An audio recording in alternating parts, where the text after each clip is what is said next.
So we were looking at how do we optimally fuel or how do we optimally acclimatize the heat when we're at a point in our menstrual cycle where we don't have as much heat tolerance. So that we see when progesterone comes up after ovulation, our core temperature comes up, we don't have as much heat tolerance.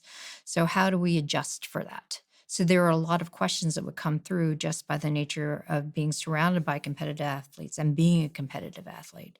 So, we look at things like we know now that when you want to do acclimatization to the heat. And I bring this up because if I live in New Zealand in the wintertime and I'm trying to train for something like Kona that happens in Hawaii, and we max out at 10 degrees Celsius in the winter, but we have to face 40 degrees Celsius to race Ironman. And we get into a sauna and we want to accommodate for that heat.